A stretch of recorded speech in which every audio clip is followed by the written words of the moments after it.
2023년 한국교회 위기는 더 이상 비밀이 아닙니다. 2020년부터 한국교회 위기가 본격화되었다는 평가를 받고 있는데요.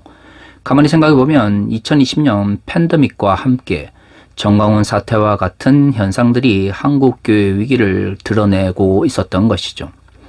팬데믹은 한국교회가 하나님께 드리는 예배 그 자체에 대한 가치를 잊어버린 채 다양한 목적으로 성도들에게 억압하는 기제로 사용하고 있음을 보여주었습니다. 사실 팬데믹 기간에서도 한국에서는 다양한 방식으로 예배를 드릴 수 있었습니다. 가만히 생각해보면 세계 그 어느 나라보다도 디지털 문화가 잘 발달되어 있는 한국 사회에서 예배를 드림에 있어서 반드시 오프라인으로 모일 필요는 없었습니다. 팬데믹이라고 하는 것이 영원히 지속되는 것도 아니고 어느 시점이 되면 반드시 사라질 수밖에 없음에도 불구하고 한국교회는 팬데믹 기간 동안 다양한 위험이 있음에도 불구하고 오프라인 예배에 집착했고요. 그 결과 다양한 사회적 문제를 낳았습니다. 사실 디지털 문화의 발전은 헌금이라든가 또는 교제라든가 이러한 것들을 일시적으로나마 온라인 상태에서 지속할 수 있는 환경을 만들어 주었습니다. 하지만 한국교회는 이러한 디지털 문화의 발전을 하나님께서 기뻐하시는 방향으로 사용하기보다는 그저 예전의 방식을 지키기 위해서 디지털 문화와 그러한 기술의 발전을 외면하는 방향으로만 생각을 했던 것이죠. 그 결과 팬데믹 기간 동안 한국교회가 시민사회 영역으로부터 심각한 신뢰를 상실하는 문제가 발생했었습니다. 이와 함께 그 이전부터 본격적으로 문제되었던 정광훈 사태는 공적 영역에서 그리스도인들의 행동이 어떤 부정적 현상을 만들어내는지를 잘 보여주었습니다.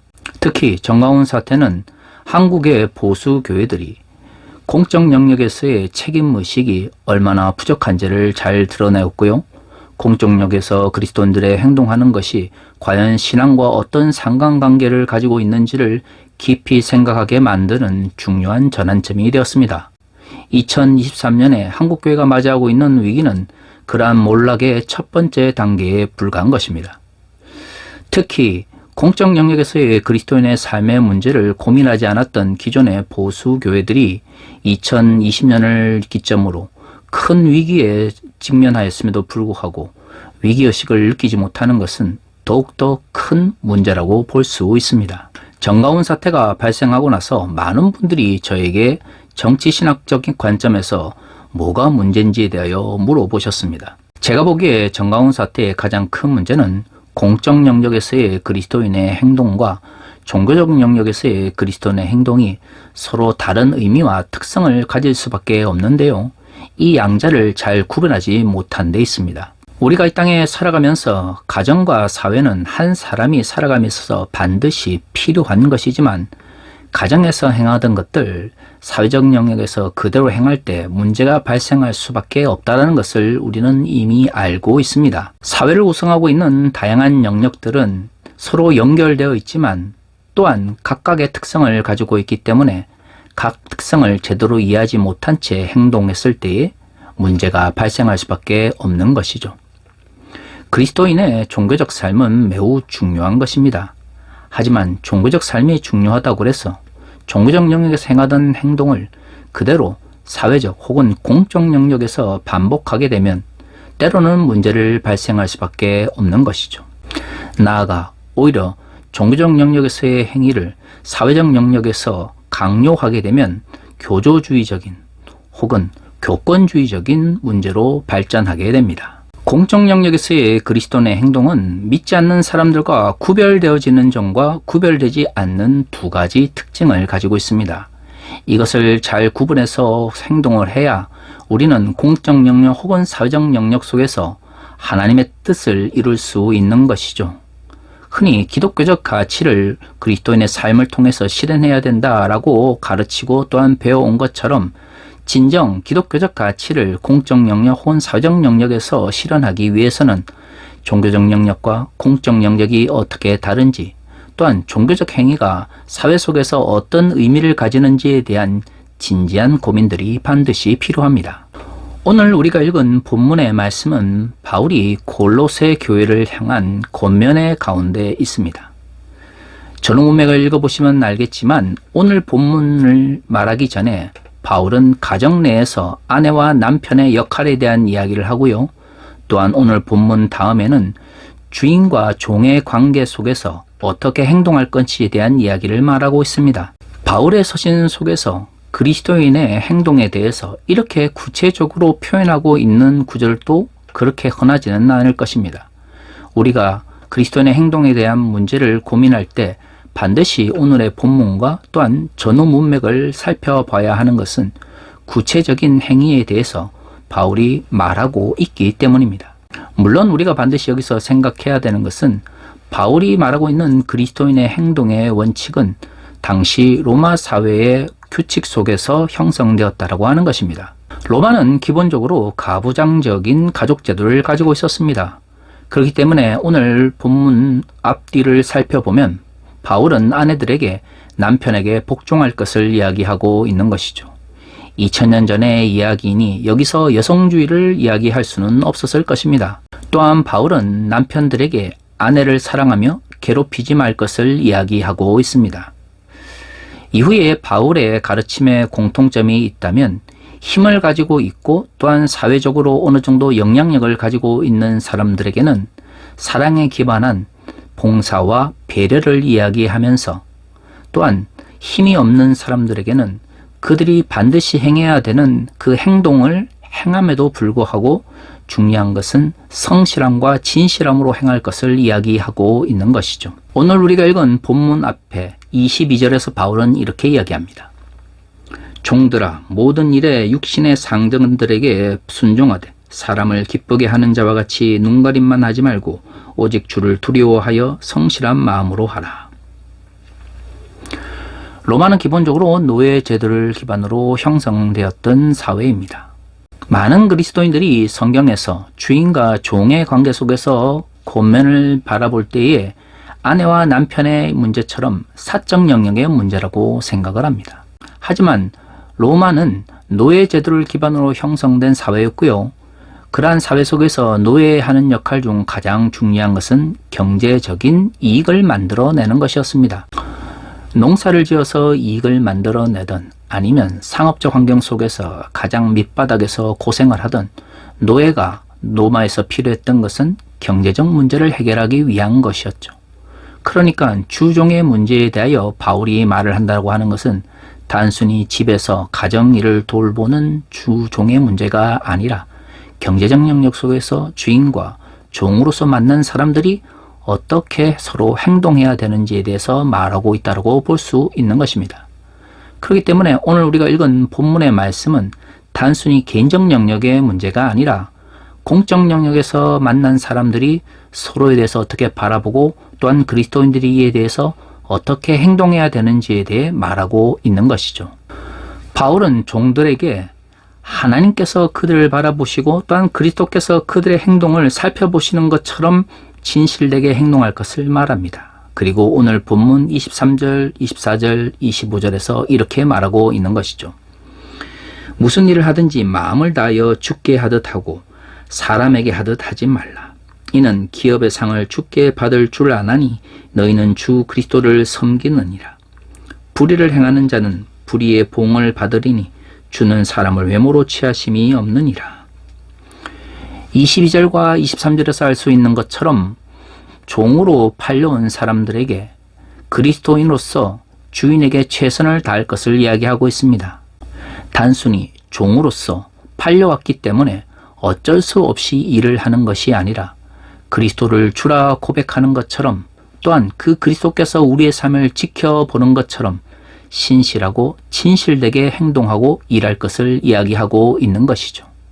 즉 자신이 하고 있는 공적 영역에서의 일이 곧 하나님께서 우리를 지켜보시는 신앙적인 일인 것처럼 생각하라고 말하고 있는 것입니다. 여기서 우리가 한 가지 알 수 있는 것은 종이라고 하는 사회적으로 낮은 계급에 있는 사람들이 공적 영역에서 행하는 일은 믿는 사람이나 믿지 않는 사람이나 크게 다르지 않다라고 하는 것이죠. 바울이 종으로 팔려온 그리스도인들에게 말하고 있는 것은 그들의 공적인 행동이 믿지 않는 사람들과 완전히 구별되어서가 아니라 그들이 일하는 가치와 또한 그 일을 바라보는 시각이 믿지 않는 사람들과 다르다고 하는 것입니다. 사실 대부분의 공적 영역에서 이루어지는 행위들은 믿는 사람이나 믿지 않는 사람 모두에게 적용되는 경우가 많습니다. 특히 사회적으로 뭔가를 설득할 수 있는 권력이나 힘이 없는 사람들 입장에서 공적 영역에서의 행위는 믿는 사람들과 믿지 않는 사람들이 근본적으로 다르다라고 말할 수 없는 것이죠. 그 대표적인 경우가 로마 시대에 종으로 팔려온 사람들이었습니다. 하지만 그들의 공적 영역에서의 행동은 믿지 않는 사람들과 다른 의미를 가지게 되는 것이죠. 왜 그럴까요? 그렇습니다. 그들은 그리스도께서 자신의 일을 살펴보시고 또한 지켜보신다라고 하는 생각 속에서 일을 하기 때문이죠. 다시 말해 기독교적 가치 속에서 일을 하기 때문입니다. 그렇기에 그들이 하는 일이 공적 영역에서 불의한 형태로 나타날 때에 그 불의한 일에 대해서 하나님께서 심판하신다고 25절에서 말하고 있는 것이죠. 성경에서 불의라는 말을 들으면 많은 그리스도인들이 영적인 의미를 가진다라고 생각합니다. 하지만 오늘의 본문의 말씀은 주종관계 속에서 말해지는 불의인 것이죠. 그리고 종들에게 성실히 일할 것을 말하고 나서 불의에 대하여 심판하시는 하나님을 말하고 있는 것입니다. 그러니까 여기서 말하는 불의는 단순히 영적인 것이 아니라 사람들의 눈에 보기에 분명하게 잘못되었다고 밝혀지는 것이죠. 즉 공적인 것이며 사회적인 것입니다. 그들이 공적 영역에서 행하는 일들이 비록 믿지 않는 사람들과 구별되지 않는다고 해서 그렇다고 해서 단순히 불의한 일을 무조건 따라한다면 그것에 대해서 하나님께서 심판하실 것이다 라고 말하고 있는 것입니다.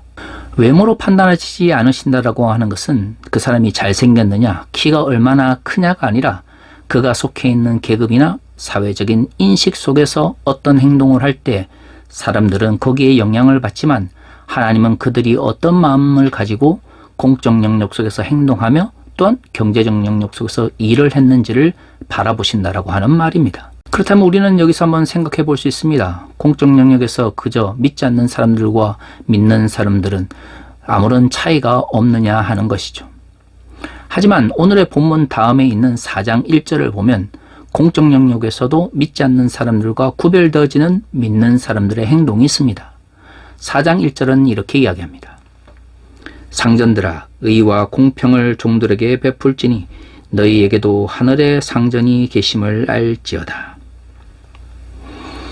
계급사회 속에서 주인이 종을 학대하거나 그들이 원하는 대로 마음대로 사용하는 것은 당연한 것입니다. 하지만 4장 1절을 보면 바울은 종을 가지고 있는 주인인 그리스도인들에게 좀 더 사랑을 가지고 섬김과 배려의 자세를 보여줄 것을 말하고 있는 것이죠. 요즘 말로 말하면 종들에게 좀 더 인간적인 주인이 되어라 라고 가르치고 있는 것입니다. 그리스도인들이 공적 영역에서 믿지 않는 사람들과 구별되어지는 방식은 믿지 않는 사람들보다 좀 더 인간적이며 또한 사랑에 기반하여 섬김과 배려의 자세를 보이는 것입니다. 사실 이것은 오늘 우리가 읽은 본문 위에 있는 아내와 남편의 관계와 자녀와 부모의 관계 속에서도 그대로 적용이 됩니다. 아내들에게는 당시 가부장적 사회 속에서 어쩔 수 없이 복종에 대하여 이야기하지만 남편들에게는 당연히 누려야 될 권리에 대해서 말하기보다는 사랑하며 또한 아내를 괴롭히지 말 것을 이야기하고 있는 것이죠. 아내를 사랑할 것을 그리고 그 사랑이 섬김과 배려라는 방식을 통해서 표현되어져야 한다고 말하고 있는 것입니다. 사적 영역에서도 기독교적인 가치가 표현되는 것은 인간적인 모습을 보여주는 것이고 사랑과 섬김의 자세를 보여주는 것입니다. 공적 영역 속에서도 그리스도님을 보여주는 것은 사랑에 기반하여 섬김과 배려의 자세를 보여주는 것이죠. 사실 정가운 사태를 가만히 생각해보면 극우 기독교인들은 팬데믹 기간 동안 그 누구보다도 광장에 나와서 많은 예배를 드렸습니다. 기존의 사고방식 속에서는 기독교적 가치를 실현한다고 하는 것은 종교적 행위를 반복하는 것입니다. 예배라고 하는 것을 생각해 보십시오. 그 어떤 행위보다도 종교적이며 또한 기독교적인 행위입니다. 하지만 광장에 나와서 극우적 이데올로기를 외치면서 자신들의 이권을 지키기 위하여 수없이 많은 예배를 드렸던 극우 기독교인들의 예배가 정말로 공적인 가치를 실현하며 기독교적 가치를 실현하는 것이었을까요? 결코 그렇지 않습니다. 극우 기독교인들은 자신들의 이권과 또한 이해관계에 따라서 광장에 나와서 예배라고 하는 것을 도구로 사용했을 뿐이죠. 광장에서 그리스도인의 행동이 기독교적인가를 평가하기 위해서 중요한 것은 그러한 그들의 행동이 기독교적 가치를 실현하는 것인가 하는 것이지 종교적 행위를 하는가에 있지 않습니다.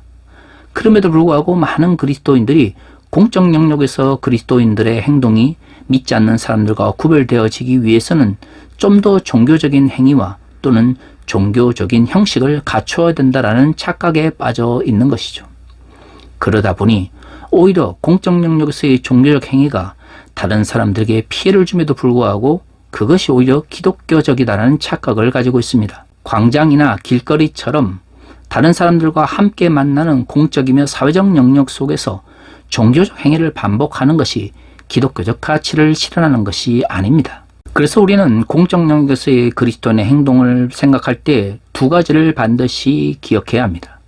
만약 믿는 사람들과 믿지 않는 사람들이 공적 영역에서 행하는 행동이 구별되지 않을 때 과연 그리스도인들은 하나님께서 우리를 지켜보신다라고 하는 기독교적 가치에 기반하여 그 행동을 하고 있느냐를 살펴봐야 하는 것이고요.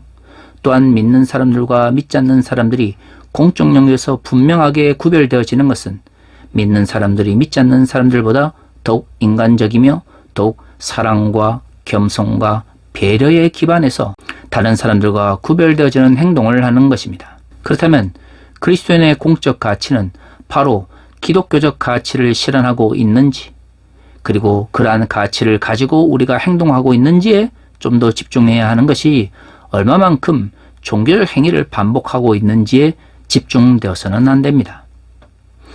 이렇게 왜곡된 공적 영역에서의 그리스도인의 행동에 대한 가치 평가가 한국교회를 몰락의 길로 몰아넣고 있는 것이죠.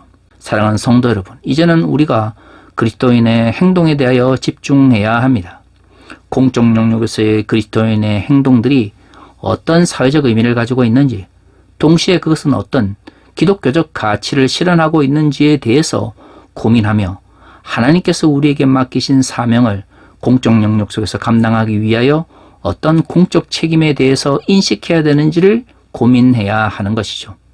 그저 교회에서 행하던 행동들을 공적 영역에서 반복하거나 사람들이 보는 눈앞에서 종교적 언어를 쏟아내는 것만이 하나님께서 기뻐하시는 일이 아니라고 하는 것을 분명한 인식을 가지고 구분하며 또한 그에 따라 행동할 수 있어야 하는 것입니다. 2023년 한국교회가 공적 책임에 대한 인식을 회복하고 공적 영역에서 그리스도인의 행동이 어떤 의미를 가질 수 있는지 또한 어떤 의미를 가져야 하는지를 좀 더 진지하게 고민할 수 있는 그러한 시간들이 되었으면 좋겠습니다.